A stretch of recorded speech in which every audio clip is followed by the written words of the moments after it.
Hello guys, welcome back to Shivam classes. अब हम बात करने वाले हैं कि बोर का परमाणु मॉडल क्या था।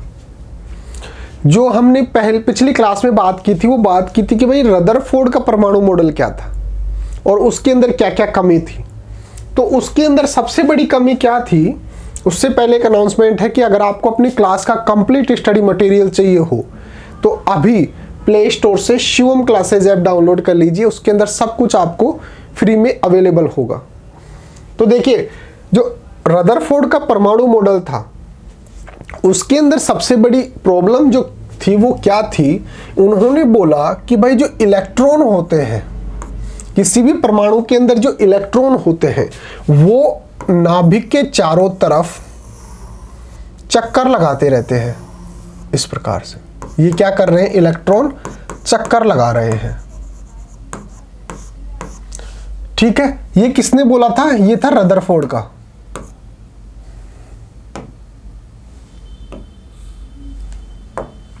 ये किसका था?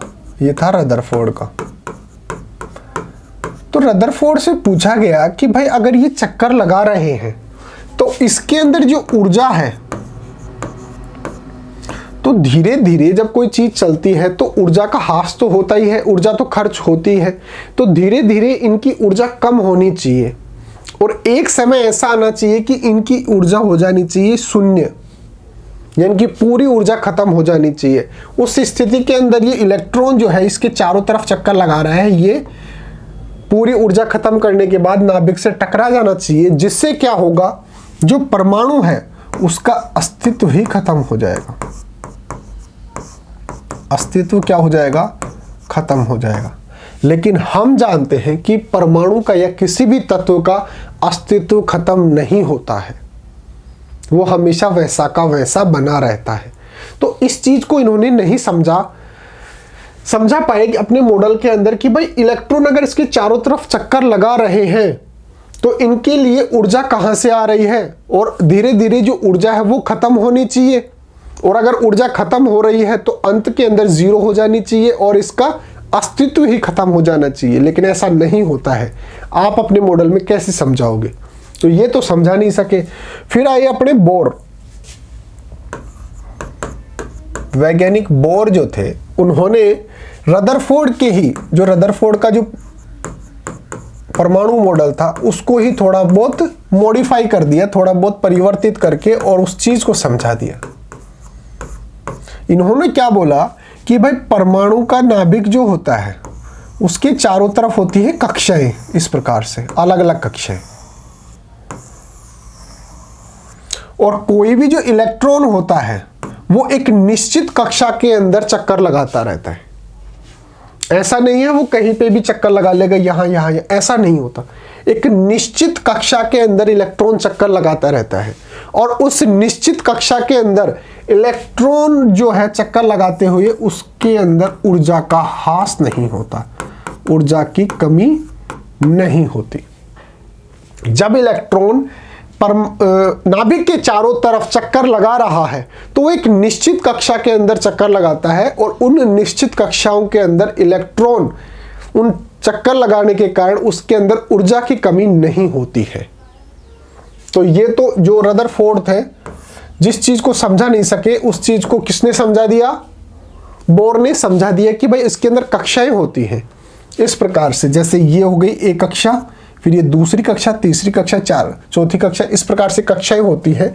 और एक निश्चित कक्षा, जैसे इस इलेक्ट्रॉन के पास है वो 1 इलेक्ट्रॉन वोल्ट इतनी ऊर्जा है, तो ये देख लेगा कि भाई अपने को कौन सी कक्षा के अंदर जाना है, उस कक्षा में चला जाएगा और चक्कर लगाता रहेगा, उसके अंदर उसकी ऊर्जा का ह्रास नहीं होगा।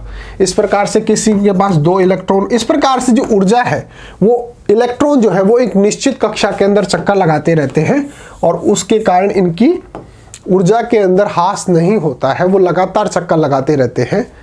ठीक है, तो देखिए इस प्रकार से, देखिए ये नाभिक हो गया और इसके चारों तरफ क्या है, ये कक्षा है।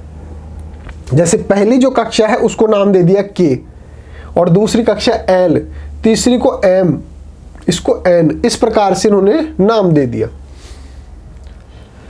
तो देखिए बोर का परमाणुिक मॉडल क्या था, एटॉमिक मॉडल क्या था बोर का, वो देखिए। इस मॉडल को रदरफोर्ड बोर मॉडल भी कहा जाता है। रदरफोर्ड बोर मॉडल क्यों कहते हैं? क्योंकि ये जो मूल रूप से था वो रदरफोर्ड ने ही दिया था, केवल इन्होंने थोड़ा बहुत उसको एक्सप्लेन कर दिया था, जिस चीज को जो रदरफोर्ड थे वो एक्सप्लेन नहीं कर पाए थे। तो इस मॉडल को, जो बोर का मॉडल था, उसको रदरफोर्ड बोर मॉडल भी कहते हैं कि भाई संयुक्त रूप से जो परमाणु की व्याख्या जो है वो रदरफोर्ड और बोर ने मिलकर की है। मूल रूप से ये मॉडल किसका था? ये था रदरफोर्ड का।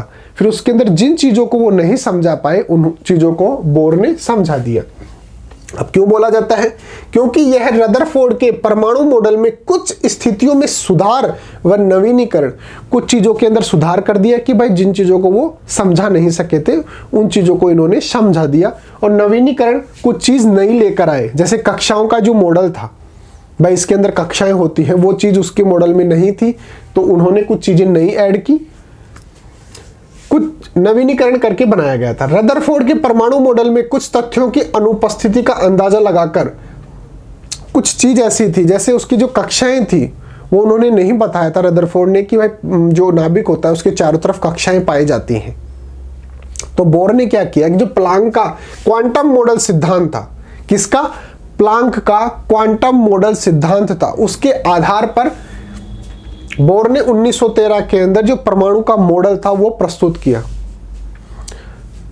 जो प्लांक का क्वांटम जो सिद्धांत था, किसका? प्लांक का क्वांटम सिद्धांत था, उसके आधार पर बोर ने 1913 के अंदर परमाणु मॉडल को बताया था। क्या बताया था वो देखिए। सबसे पहले ये थे अपने नील्स बोर। अब इनके बारे में पढ़ते हैं कि भाई इनका जन्म 7 अक्टूबर 1885 में हुआ था और इनकी मृत्यु जो थी 1862 के अंदर हुई थी। तो इनका जीवन काल कितना था? 1885 से लेकर 1962 के। तो 7 अक्टूबर 1885 में कोपेनहेगन में हुआ था इनका जन्म, जो नील्स बोर थे। 1916 में कोपेनहेगन विश्वविद्यालय में उनको भौतिक शास्त्र का प्रोफेसर नियुक्त किया गया। 1922 में उनको परमाणु की संरचना के लिए नोबेल पुरस्कार भी दिया गया। कब दिया गया? 1922 के अंदर। इन्होंने जो परमाणु का मॉडल बताया था उसके आधार पर इनको नोबेल पुरस्कार दिया गया। प्रोफेसर बोर के विविध लेखों पर आधारित 3 पुस्तकें प्रकाशित थी। इनकी 3 पुस्तकें भी प्रकाशित की गई। The theory of spectra and atomic constitution, atomic theory और द डिस्क्रिप्शन ऑफ नेचर, ये इनकी 3 बुक थी जो पब्लिश हुई थी। फिर बात आती है कि भाई इन्होंने क्या क्या योगदान दिया था परमाणु मॉडल संरचना के अंदर। इन्होंने परमाणु को किस प्रकार से परिभाषित किया था कि उसके अंदर आंतरिक जो संरचना होती है परमाणु की वो किस प्रकार की होती है, वो देखिए। नील्स बोर ने रदरफोर्ड के मॉडल पर उठी आपत्तियों को दूर करने के लिए परमाणु की संरचना के बारे में निम्न अभिकल्पनाएं प्रस्तुत की थी। जब रदरफोर्ड ने अपना परमाणु मॉडल दिया था तो उसको उस समय का सबसे बेस्ट मॉडल माना गया था। उन्होंने अधिकांश चीज़ों को समझा दिया था, लेकिन वो इस चीज़ को नहीं समझा पाए थे जो उन्होंने बोला था कि भाई जो इलेक्ट्रॉन होते हैं वो नाभिक के चारों तरफ चक्कर लगाते रहते हैं या फिर उसके चारों तरफ पाए जाते हैं, लेकिन ये नहीं बता पाए थे कि भाई उनकी जो ऊर्जा होती है वो धीरे धीरे खत्म होनी चाहिए और अंत के अंदर वो नाभिक के अंदर गिर जाना चाहिए या फिर उससे टकरा जाना चाहिए, जिससे जो एटम है, जो परमाणु है, उसका अस्तित्व खत्म हो जाएगा। इस चीज को वो नहीं समझा पाए। उसके लिए फिर नील्स बोर ने उस चीज को समझाया। अब कैसे समझाया वो देखिए। इलेक्ट्रॉन केवल कुछ निश्चित कक्षाओं में ही चक्कर लगा सकते हैं जिन्हें इलेक्ट्रॉनों की स्थिर या स्थायी कक्षाएं कहा जाता है। इलेक्ट्रॉन के चारों तरफ, नाभिक के चारों तरफ इलेक्ट्रॉन की कक्षाएं होती हैं। नाभिक के चारों तरफ इलेक्ट्रॉन की कक्षाएं होती हैं और कुछ कक्षाएं स्थिर या स्थायी कक्षाएं होती हैं उन स्पेसिफिक इलेक्ट्रॉन के लिए। जैसे मान लो 4 इलेक्ट्रॉन है हमारे पास, 1 2 3 4। ये है वो पहली कक्षा में चक्कर लगा रहा है, ये दूसरी में लगा रहा है, ये तीसरी में लगा रहा है, ये चौथी में लगा रहा है। तो इसका मतलब इसके लिए जो पहली कक्षा है वो स्थायी या स्थिर कक्षा हो गई, इसके लिए दूसरी कक्षा स्थिर हो गई, इसके लिए तीसरी, इसके लिए चौथी। तो कुछ निश्चित और स्थायी और स्थिर कक्षाओं के अंदर ही इलेक्ट्रॉन चक्कर लगाते रहते हैं और इन स्थिर कक्षाओं में चक्कर लगाते हुए इलेक्ट्रॉन अपनी ऊर्जा का विकिरण नहीं करता है और जब इन स्थायी कक्षाओं के अंदर जो इलेक्ट्रॉन की खुद की स्थायी कक्षाएं होती हैं, इनके अंदर जब वो चक्कर लगाता है तो उस स्थिति के अंदर वहां पर ऊर्जा का ह्रास नहीं होता या फिर विकिरणों का उत्सर्जन नहीं होता है। जैसे ये देखिए, यहां पे ये कक्षा है K, अगर यहां पर कोई इलेक्ट्रॉन चक्कर लगा रहा है, लगातार लगाता रहेगा, तो वो उसकी स्थायी कक्षा है, उसकी स्थिर कक्षा है। यहां पर चक्कर लगाते हुए उस इलेक्ट्रॉन के अंदर ऊर्जा के अंदर कोई कमी नहीं होगी। अब कोई दूसरा इलेक्ट्रॉन जो इस कक्षा के अंदर चक्कर लगा रहा है, वो इसकी स्थायी कक्षा हो गई, वो इसके अंदर चक्कर लगाएगा तो उसके अंदर भी कोई विकिरण उत्सर्जित नहीं होंगी या फिर ऊर्जा का ह्रास नहीं होगा। तो इलेक्ट्रॉन के लिए स्पेसिफिक कुछ स्थिर या स्थायी कक्षाएं होती हैं, जब उनके अंदर वो चक्कर लगाता है तो उस स्थिति के अंदर ऊर्जा का ह्रास नहीं होता है। फिर बात आती है कि इलेक्ट्रॉन की ऊर्जा में बदलाव इन इलेक्ट्रॉनों की कक्षाओं में स्थानांतरण के कारण होता है। इन कक्षाओं को या कोशों को ऊर्जा स्तर या ऊर्जा कोश कहा जाता है। अगर कोई इलेक्ट्रॉन, जैसे यहां इसके लिए कोई स्थायी कक्षा है ये वाली, ठीक है, इस इलेक्ट्रॉन के लिए, लेकिन अगर ये इलेक्ट्रॉन कूदकर इस कक्षा के अंदर आ जाएगा, ये इलेक्ट्रॉन कूदकर इस कक्षा के अंदर आ जाएगा, तब जाकर इसके अंदर क्या होगा, ऊर्जा का स्थानांतरण। इस ऊर्जा के स्थानांतरण के कारण ही ये एक कक्षा से दूसरी कक्षा के अंदर शिफ्ट हो सकते हैं। या फिर यहाँ का कोई इलेक्ट्रॉन जो है वो इस कक्षा के अंदर जा रहा है, तो इसके अंदर क्या हुआ है, ऊर्जा का स्थानांतरण। अगर निश्चित कक्षाओं के अंदर ही चक्कर लगाते रहते हैं तो उस स्थिति के अंदर तो इनकी ऊर्जा के अंदर कोई परिवर्तन नहीं होता है, लेकिन अगर ये स्थानांतरित होते हैं एक दूसरी कक्षाओं के अंदर तो उस स्थिति के अंदर ऊर्जा का स्थानांतरण हो सकता है। बोर के परमाणु मॉडल की अब कमियां क्या क्या थी, ये चीज तो उन्होंने क्लियर कर दी। रदरफोर्ड जो चीज क्लियर नहीं कर पाए थे कि भाई इलेक्ट्रॉन जो चक्कर लगा रहे हैं उनके अंदर ऊर्जा की कमी क्यों नहीं हो पाती, तो उन्होंने बोल दिया कि भाई जो स्पेसिफिक कक्षाएं होती हैं किसी इलेक्ट्रॉन के लिए, कि भाई तेरे को यही कक्षा अलॉट की गई है, यही तेरी कक्षा है, यही तेरा घर है, तो अगर वो उसी घर के अंदर रहेगा तब तो उसकी ऊर्जा के अंदर कोई परिवर्तन नहीं होगा। लेकिन अगर कोई किसी दूसरी कक्षा के अंदर जा रहा है तब ऊर्जा का स्थानांतरण हो सकता है। तो इस चीज को तो उन्होंने क्लियर कर दिया। अब कमी देखो कि भाई कमी क्या क्या थी। रदरफोर्ड के मॉडल की कमियों को पूरा करने के बाद कुछ प्रभाव बच गए, जैसे जीमैन प्रभाव और स्टार्क प्रभाव। दो प्रभाव थे, एक तो जीमैन प्रभाव और एक स्टार प्रभाव। यहां पे नोट कर लो आप, दो प्रभाव थे, एक तो जीमैन प्रभाव और एक था स्टार्क प्रभाव। तो बोर के मॉडल द्वारा इन दोनों चीजों को भी समझा नहीं सकते। तो देखिए, दो प्रभाव जीमैन प्रभाव और स्टार्क प्रभाव की व्याख्या करने में बोर का यह मॉडल असफल रहा। इस मॉडल के आधार पर आप बता नहीं सकते कि भाई जीमैन प्रभाव और स्टार्क प्रभाव क्यों होते हैं। अब आगे देखेंगे जीमैन प्रभाव और स्टार्क प्रभाव क्या होते हैं। परमाणु में इलेक्ट्रॉन द्वारा गतिशील रहने के दौरान उनमें पाई जाने वाली ऊर्जा का स्तर कम व ज्यादा होता है। इससे इलेक्ट्रॉन द्वारा अपनी कक्षाओं में परिवर्तन किया जाता है।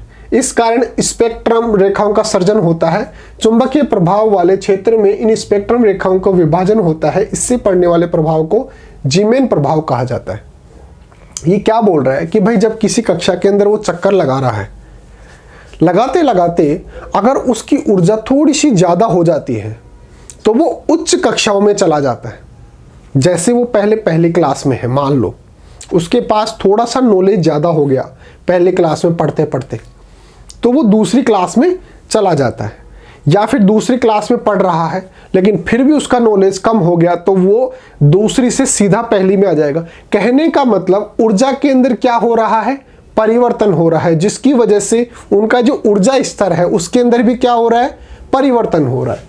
देखिए, परमाणु में इलेक्ट्रॉन द्वारा गतिशील रहने के दौरान उनमें पाए जाने वाले ऊर्जा का स्तर कम या अधिक हो रहा है। इससे इलेक्ट्रॉन द्वारा अपने कक्षाओं में परिवर्तन हो जाता है। चक्कर लगाते लगाते ही उनकी ऊर्जा के अंदर परिवर्तन होगा, ऊर्जा स्तर के अंदर परिवर्तन होगा, जिससे वो अपनी कक्षाओं के अंदर परिवर्तन कर लेंगे। और जब चुंबकीय प्रभाव वाले क्षेत्र के अंदर इन स्पेक्ट्रम रेखाओं का विभाजन होता है तो उसी को बोला जाता है जीमैन प्रभाव। ये जो ऊर्जा स्तर हो रहा है इसके कारण स्पेक्ट्रम रेखा सर्जित होंगी, यानी कि स्पेक्ट्रम रेखा क्या होगा, एक तरह से विकिरण उत्पन्न हो रही है। जब जैसे मान लो कि भाई कोई भी इलेक्ट्रॉन जो है वो ऊर्जा उत्सर्जित करके और उच्च क्लास से निम्न क्लास में आ रहा है, तो ये ऊर्जा जो उत्सर्जित कर रहा है वो विकिरणों के रूप में या स्पेक्ट्रम के रूप में उन्होंने उत्सर्जित कर लिया, तो यहाँ पे क्या उत्पन्न हो गई, स्पेक्ट्रम रेखा उत्पन्न हो गई। और जब चुंबकीय क्षेत्र के अंदर इनको रखा जाए, चुंबकीय क्षेत्र में इन रेखाओं में विभाजन उत्पन्न हो जाता है, जिसके कारण इसको क्या बोला जाता है, जीमैन प्रभाव। और दूसरा क्या था, एक तो हमारे पास क्या था, जीमैन प्रभाव था, तो ये तो किस में उत्पन्न होता है, चुंबकीय क्षेत्र के अंदर जो स्पेक्ट्रम है इसके अंदर क्या उत्पन्न होता है, विभाजन उत्पन्न होता है, और उसी को क्या बोला जाता है, जीमैन प्रभाव। अब ये तो किसमें, चुंबकीय क्षेत्र में। अब हम बात करेंगे किसमें, विद्युत क्षेत्र के अंदर। विद्युत प्रभावी क्षेत्र में स्पेक्ट्रम रेखाओं में विभाजन होने की क्रिया से पड़ने वाले प्रभाव को स्टार्क प्रभाव कहा जाता है। ये तो किसमें हुआ, ये तो किसमें हुआ, चुंबकीय क्षेत्र में। और यहां पर किसकी बात कर रहे हैं, विद्युत क्षेत्र की। अगर विद्युत क्षेत्र के अंदर स्पेक्ट्रम के अंदर विभाजन होता है और उसके कारण जो प्रभाव उत्पन्न होता है उसको बोला जाता है स्टार्क प्रभाव। और चुंबकीय क्षेत्र में स्पेक्ट्रम में जो विभाजन होता है इस प्रभाव को क्या बोला जाता है, जीमैन प्रभाव। इन दोनों चीजों को किसके द्वारा नहीं समझाया गया, नील्स बोर द्वारा। इनका जो परमाणु मॉडल था उसके आधार पर इन चीजों को नहीं समझाया जा सकता। तो मोटा मोटा क्या था कि भाई अगर जैसे ये नाभिक हो गई और ये इसकी कक्षाएं हो गई इलेक्ट्रॉन की, अगर कोई इलेक्ट्रॉन यहां पर है, ये चक्कर लगा रहा है, तो एक स्थिति के अंदर क्या होगा, इसकी ऊर्जा के अंदर ऊर्जा बढ़ जाएगी, इसकी थोड़ी सी ऊर्जा बढ़ने के कारण ये इस कक्षा में चला जाएगा, यानी कि ये अमीर हो गया। और चक्कर लगाते लगाते कुछ स्थिति ऐसी आ जाती है कि इलेक्ट्रॉन गरीब हो जाता है, उसकी ऊर्जा थोड़ी सी खत्म हो जाती है, जिसके कारण वो कूदकर नीचे वाली कक्षा में चला जाता है। अब इसके अंदर जब ये या तो ऊपर वाली कक्षा में जाएगा या नीचे वाली कक्षा में जाएगा, जब ये स्थानांतरण होता है तो उसके कारण क्या उत्पन्न होते हैं, स्पेक्ट्रम उत्पन्न होते हैं। एक तरीके से जैसे ऊर्जा उत्सर्जित कर रहा है तो विकिरण उत्पन्न हो रही है। तो ये जो स्पेक्ट्रम उत्पन्न हो रहा है, अगर इनको चुंबकीय क्षेत्र के अंदर रखा जाए तो स्पेक्ट्रम विभाजन हो जाता है, एक प्रभाव उत्पन्न होता है जिसको क्या बोला जाता है, जीमैन प्रभाव। और अगर विद्युत क्षेत्र के अंदर इन स्पेक्ट्रम के अंदर विभाजन होता है तो इस प्रकार से जो प्रभाव उत्पन्न होता है उसको क्या बोला जाता है, स्टार्क प्रभाव। दोनों का स्पष्टीकरण नहीं किया जा सकता, एक तो जीमैन प्रभाव का और एक स्टार्क प्रभाव का। इसके अंदर जो स्पष्टीकरण था वो बोर के मॉडल द्वारा नहीं किया गया।